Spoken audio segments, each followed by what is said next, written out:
my passion for milk quality I've had, but the economic side, I didn't realize how important that was till I started graduate school, and the project that I was working on is focused in economics. And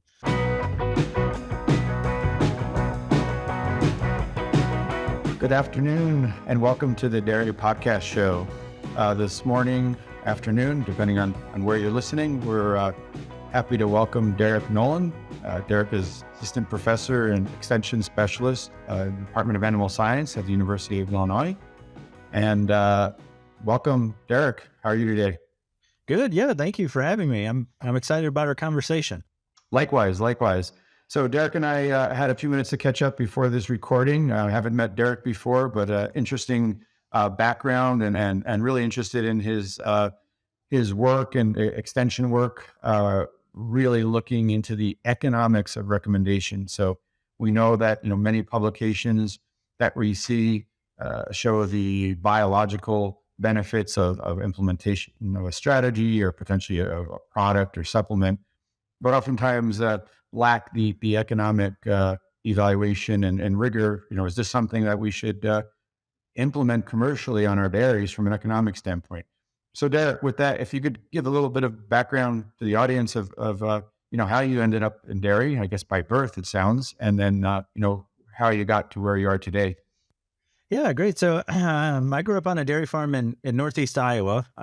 My family milked just around 75 head of cows in a tie stall barn, and it seemed like I milked cows for every dairy producer in about 3 counties. When they went on vacation, I was the guy that got called in to help do chores. But so when I started college at Iowa State University, I thought I've milked a lot of cows. I've been involved with the industry.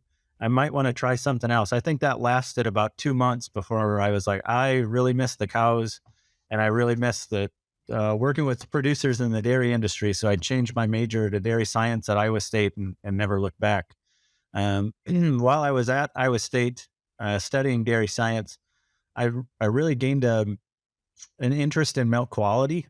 Um, I knew I kind of wanted to teach too, and through one of the classes I learned about extension, and I thought, oh, if I could teach and be involved with anything, I want it to be the dairy industry. So when looking at places for graduate school, I wanted to be focused on something that was applied, where I could be on farms, but also focus on milk quality. And I was lucky enough to meet my future advisor, Dr. Jeffrey Bewley, at a national ADSA meeting, and he said, "Yeah, I have a project in milk quality," and started at the University of Kentucky, where then I completed my master's and my PhD, focused with the research focused on milk quality and economics. From there, and some of the experiences I had with the judging team, and then with the project being very extension focused, looked for, as I was finishing up my PhD, something that was focused in extension. And I've always also had a passion for teaching, so that's something that would give me in the classroom. And the University of Illinois had a position open in teaching and extension, and I've been here now since February of 2020, which was an interesting time to start a new job, but I've loved it. It's been a wonderful opportunity, and it's been great to work with the dairy producers here in the state of Illinois, but also around the country as well. Excellent. Well, thanks, Derek, for filling us in a little bit on your background and so forth. So as I mentioned before this recording, we connected a bit, and one of your areas of interest is milk quality, as you mentioned, and the area of the economics of reducing somatic cell count. So can you give us a little bit of background on that project and what you found there? Because we know that there's premiums in most cases with most co-ops to reduce cell count depending on the cutoffs, but at some point there's a point of limited returns, right? So what efforts do you need to invest to get lower, and what are the true economic benefits to that?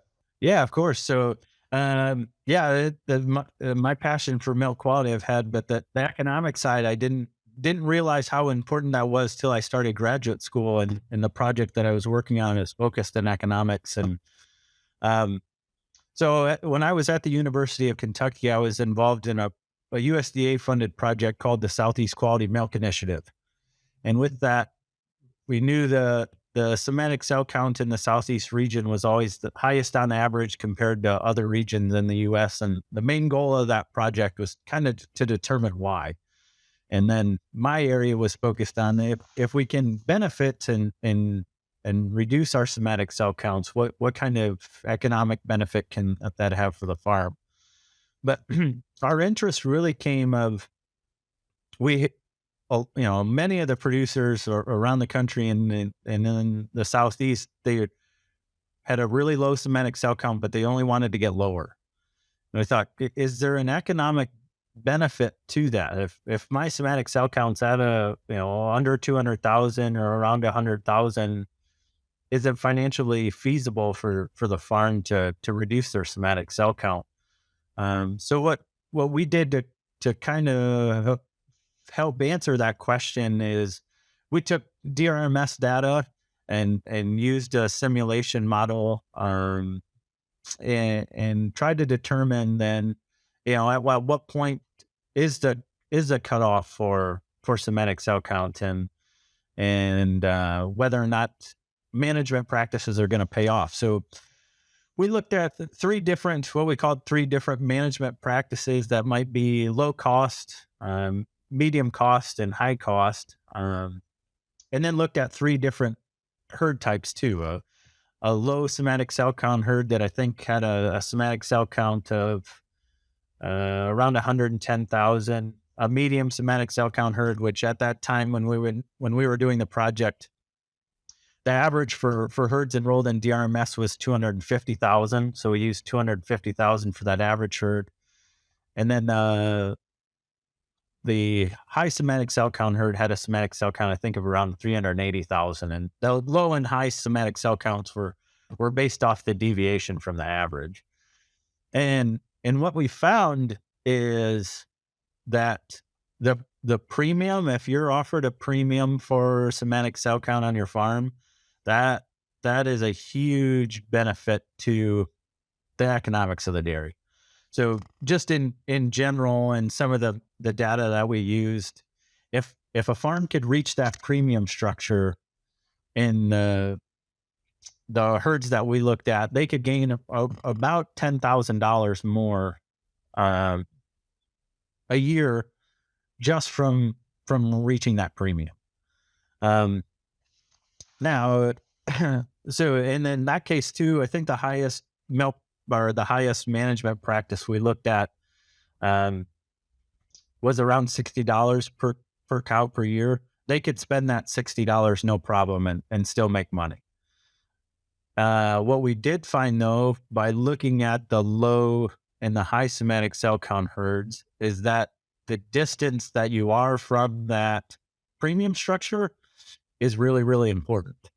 So if you're going to adopt a management practice, hoping not only that, we know with the relationship between somatic cell count and milk production, not only hopefully the cows will make a little more milk, but if you don't reach that premium structure,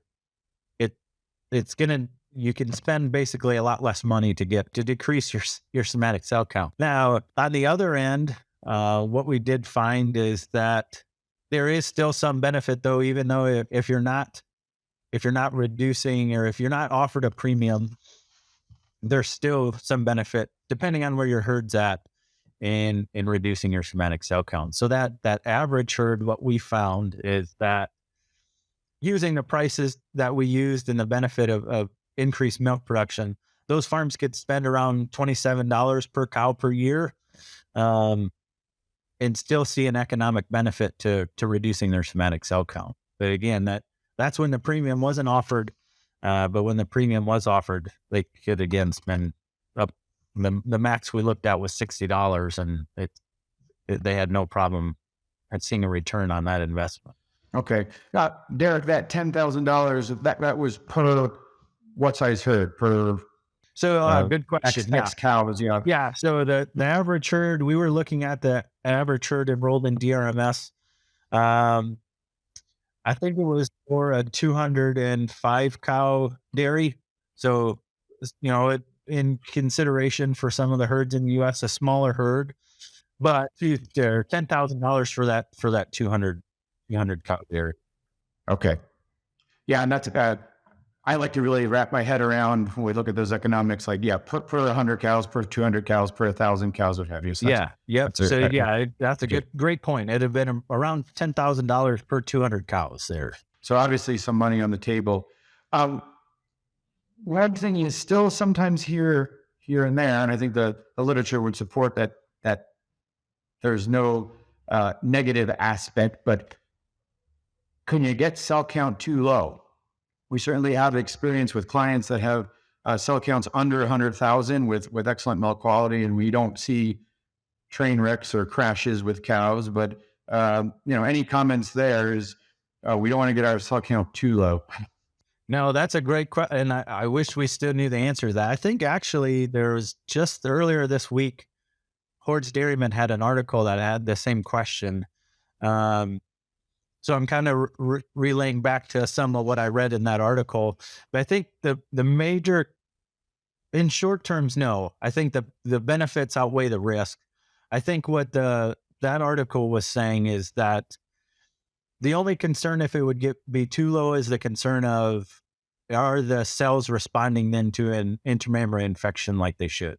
So the cows that genetically have a really low somatic cell count, are they at risk just because they're maybe not getting enough cells that enter the mammary gland once it becomes infected? But again, I think that article um, kind of came to the conclusion that the benefits of having a low somatic cell count far outweigh the risk of maybe that potential there. But so, and I'm of the belief that no, we can't get too low.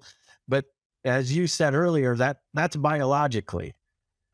There, I think economically, that's a different question.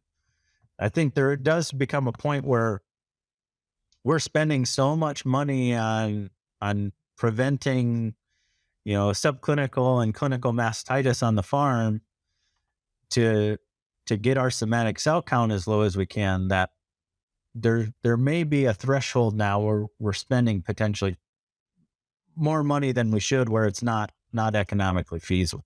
And Derek, it's great to hear you say that because I think in many examples we can look at the point of diminishing returns. Pregnancy rate I think is a great example. You're at 29-30%. Can you get to 32? Sure, but what are you going to invest to get there, and where can we invest that same effort or money to reduce disease, improve calf health, whatever it may be? So I really like to hear that because so many times we can get to certain metrics, but economically that bioeconomic response, right?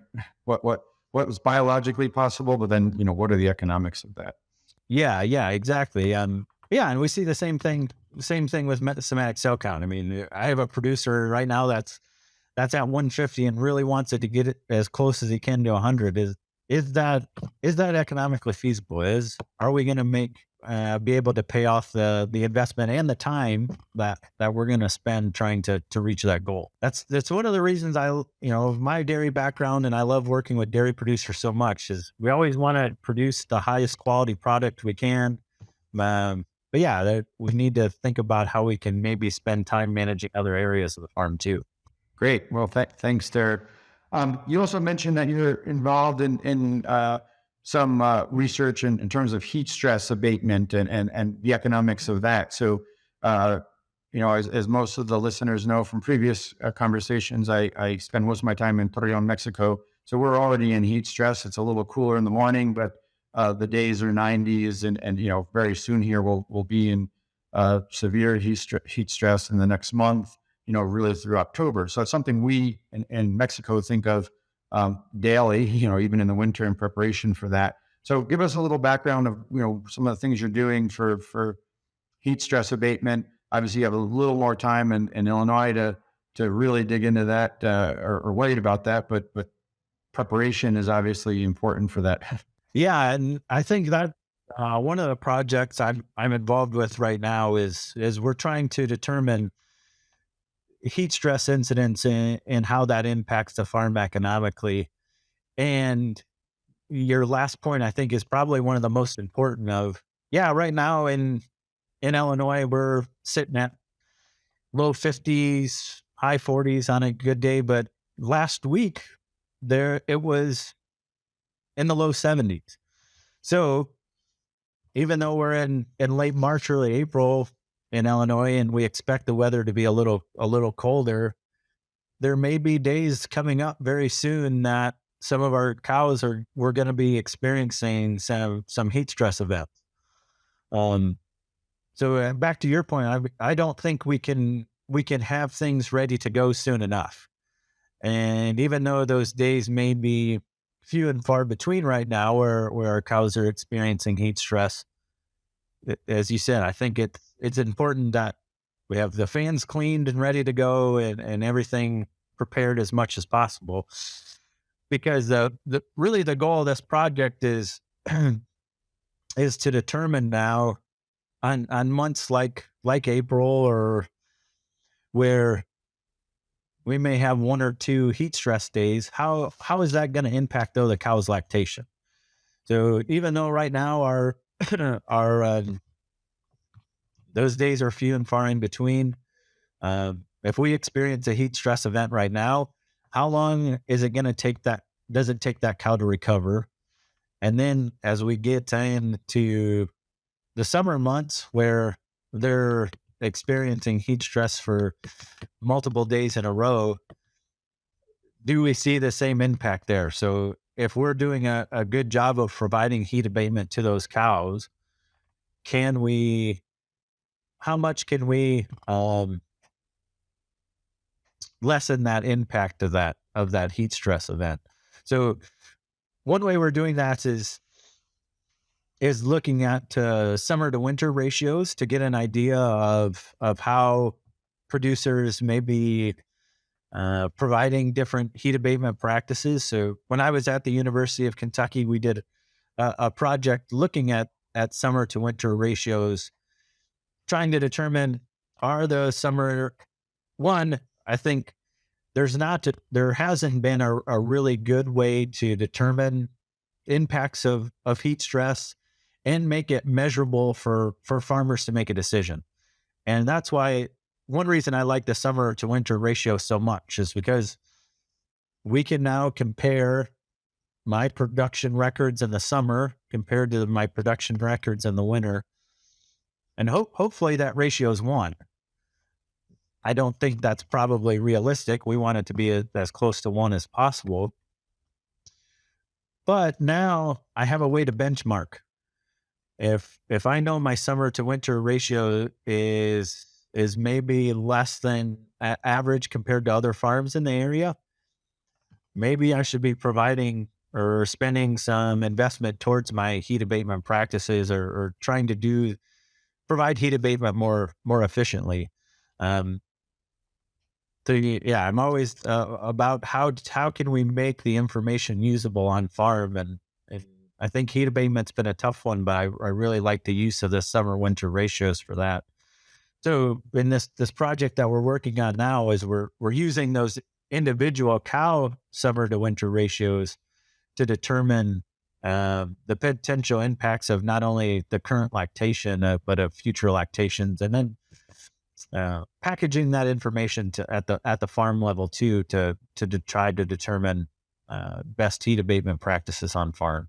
Great. That's really interesting, Derek, especially those, we'll say those transition periods, right? I know, you know, for many years of being on farms, that day that you were either doing herd check or out for a farm visit. And in some cases, the curtains couldn't even be open because there was a cable broken from ice over the winter, or they hadn't, greased the motors or what have you. And so, the cows are suffering, and nobody prepared, like you said, for that hot day in March, what have you, when you needed to drop the curtains and maybe turn on some fans. So, um, as you said, I think most areas now are well prepared for when heat stress is more consistent. But what happens on those spring and fall days when you have those odd weather events? So that would be really interesting. And then those benchmarks you said, it all comes back to economics, investing in fans and sprinklers and so forth. I remember years ago where, you were just trying to convince somebody to maybe pick up a shower head in a electric eye in Home Depot to put on the return alley or something, right? And so we've come a long way in that. But yeah, again, putting the economics to that, so we have a solid number of what's the value and return of that investment. Um, are you looking specifically at any activity monitoring, respirations, any type of tracking of actual body temperature in cows, uh, or mainly looking at those production parameters? Yeah, that's a great point.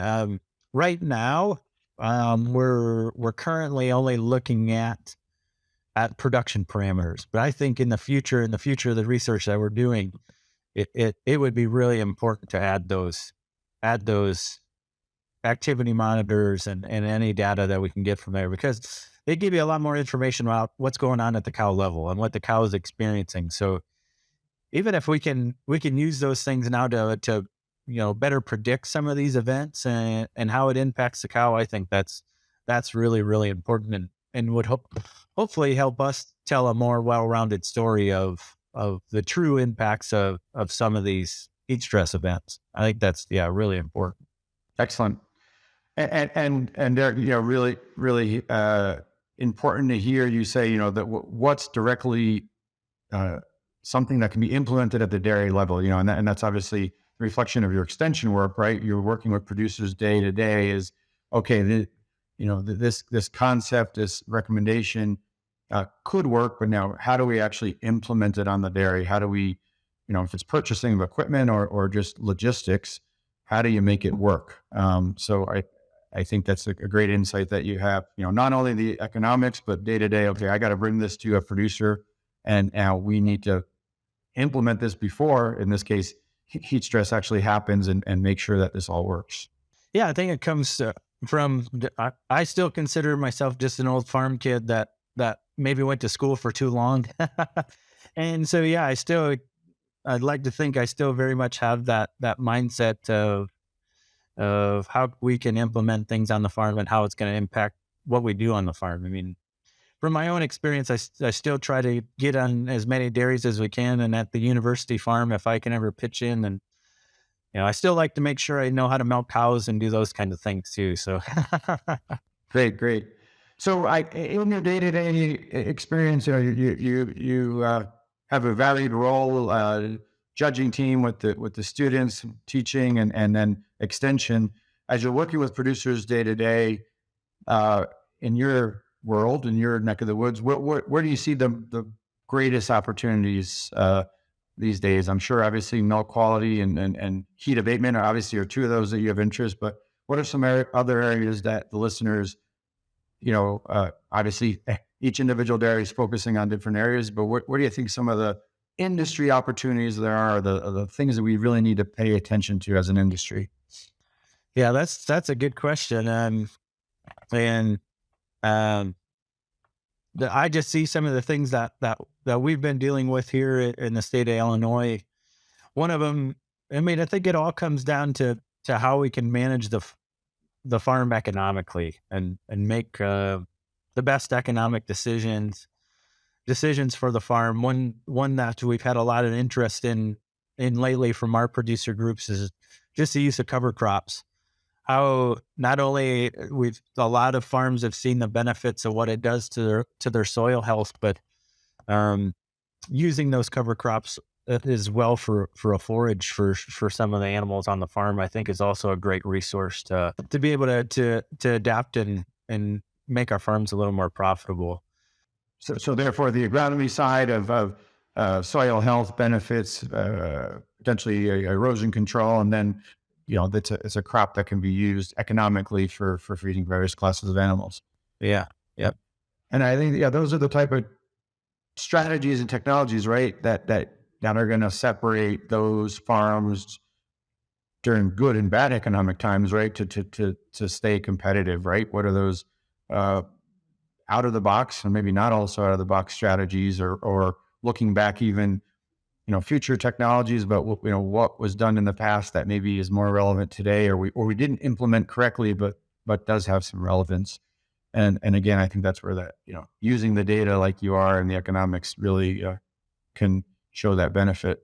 Yeah, I agree. I think that's probably one of the biggest um, avenues that I can see is just a lot of farms are starting to adopt more and more technologies, but just being able to use that information, I think, is really important, and maybe one of the biggest. Um, excuse me. Sorry, my nose is running. We'll have to cut this part out. um, one of the yeah, but I think one of the biggest opportunities is not only the use of information that we get from the technologies, but learning more about how to work with the data side of things in general. I mean, I think that's from conferences and things we go to. We always hear the term big data and how we can use it. I think being able to make the data usable in a farm aspect and producers and those working on the farm being taught how to analyze and use the data for to make management decisions. I think that's one of the biggest opportunities that not only have we had in the most recent years, but I think that's only gonna continue of collecting not only individual cow data, but it seems like we can add technology to a lot of different things on the farm, and being able to use that data, I think is going to become really, really important. Well, Doug, it's great to hear you say that, and certainly we could spend a few hours on that. It's something that within dairy health, it's really one of the core of our business philosophies is using data, and with that is standardization, confidence in the data, and we know that there could be lots of issues there as we replicate data on farms, but also like you said, data overload. So there's all this data that we have access to, and then how do we actually use it?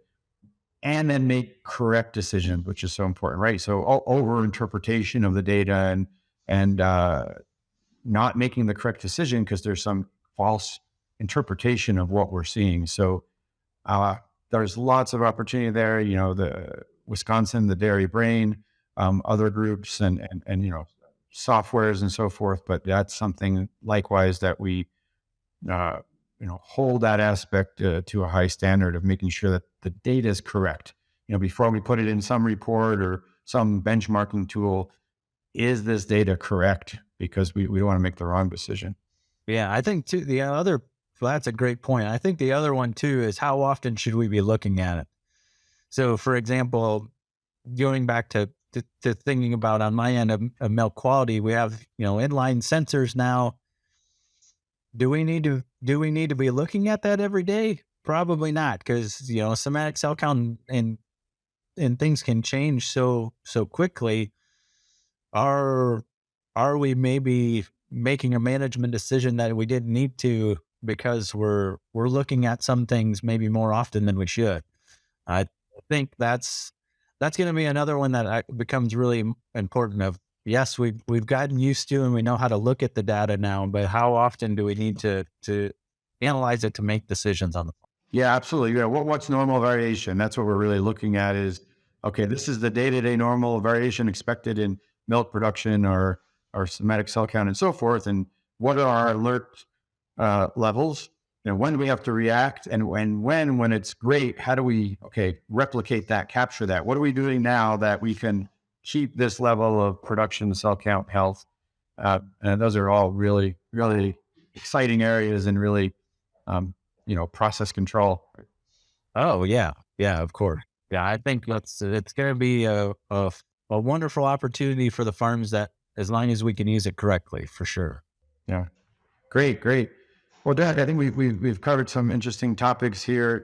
And it's great to see your varied interests and expertise, especially as you deliver that to uh, dairy farmers. Really, and students, obviously, but dairy farmers where it's actually getting implemented. So great to visit about some of the things you're doing. We've been asking participants here to a few questions here. So, what's one of your dairy resources that you rely on? You mentioned hordes, and I think the lay literature, if you will, are super useful for what's going on in the industry, what's new, so forth. That we need to be cognizant that there's research that gets published that sometimes is quite delayed in getting to those. So still access with some of the listeners, your consultants and advisors that have access to Journal of Dairy Science and those type publications. But what's one or some of your go-to references, if you will, for dairy? Yeah, I think working in extension, it seems like if I'm trying to look up something that maybe I'm unfamiliar with, I always start with one of our land grant university's extension websites.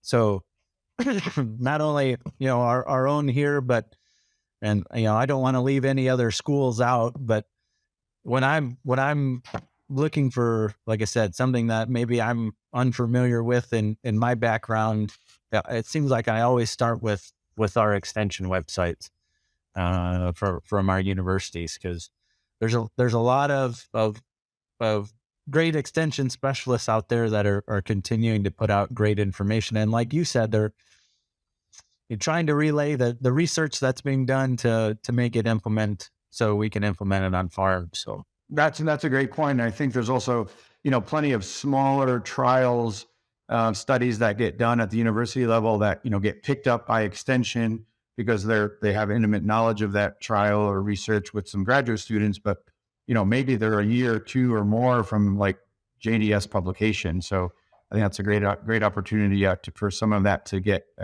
exposure of that data, that research, and then actually delivery to the dairies themselves. On the other end, from a more personal note, and any good reads lately, or I guess you could even include, a documentary or so forth to for those folks who want to disconnect from work or dairy for a few hours. yeah, yeah. I don't maybe read as often as I should. It seems like when we do take a vacation, I might spend some time and maybe get one book in. But I'm a big uh, crime, you know, like probably most everybody else. I just enjoy crime dramas and that kind of thing. So when it comes to books, uh, seems like almost any James Patterson book I've read, I've enjoyed. Uh, um, yeah, and then it seems like shows and everything else I've watched are in kind of that same kind of area of, that's just always been one thing that I think if I didn't go into dairy, I maybe would have went into law enforcement. So everything in that kind of realm I've enjoyed too. So So I can actually see some relevance there to dairy and being a dairy advisor, right? I mean, what do we do? We investigate problems many of times, right? So okay, as cell count is high, there's more BRD in calves, some more ketosis. It's not a crime investigation, but I guess you could say the crime is more ketosis. Okay, what do we need to do to figure it out, right? So, yeah, but that's a great point. We're detectives, but in a different realm. That's for sure. yeah, yeah. Um, so yeah, that's a great example, I think. Um, and then I guess if you could leave our audience with a tidbit, a word of advice, given the future. We talked a little bit about future opportunities and so forth, but what would you say to our listeners there that are industry and producers? Yeah, I think especially with my background now of teaching and in extension, the one thing that I think I've always realized, but it's come to the more of the forefront of my mind recently, is that we're all in this together. Um, we also want to see the dairy industry succeed, no matter if we're working with a 75 cow dairy or a multiple thousand cow dairy on different sites. I think no matter the size, no matter our backgrounds, we're all in it together. And just from our group, it's been really exciting. And I don't think enough of us can share our passion for the dairy industry either. I mean, a lot of the students that I work with now didn't come from an agriculture background or a dairy background, and Um, through some of the courses they've taken, they've gained a lot more interest, and I hope it's probably a very, very, very small part. But I think it's just us sharing our passion for the industry of helping these new people in the industry become more passionate as well. So, like I said, I think we're all in it together, and if we can share that passion with others, I think that's really important. That's great, Derek. I think, even with it, within that, if there's young people that maybe don't even go into that field, whether it be animals, some exposure through animal science courses, or I see a lot in veterinary students. They have some production animal courses, but they're maybe never going to be involved in that industry. They're going to be small animal veterinarians.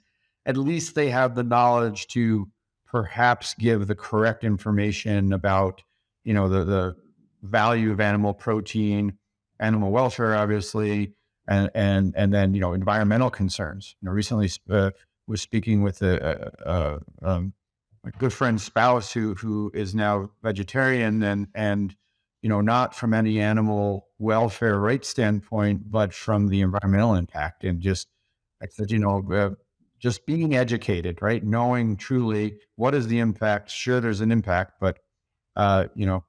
Uh, comparison to other modes of transportation and so forth, right? So I think that's a great point. Spread the word in a positive way. Yeah, I think, yeah, because I agree. It's becoming more and more where we're all meeting people now that for some reason or the other have maybe, have a negative view, or not necessarily maybe a negative view, but for one point or another have gone away from animal agriculture. But I think the other thing a lot of people don't realize is most of us, if not all of us, got into this profession in the dairy industry because we like working with the animal. We like working with cows. So, yeah, just sharing that passion, I think is really important. Great, great. Well, Doc, I really thank you for joining today, taking some time from your day and teaching and producer visits to connect. Um, Thanks to our listeners for joining also, and we'll look forward to the next dairy podcast show. So you have a great afternoon, Derek. Yeah, thank you, Mark. Thank you for the opportunity. Take care. Yep, you too.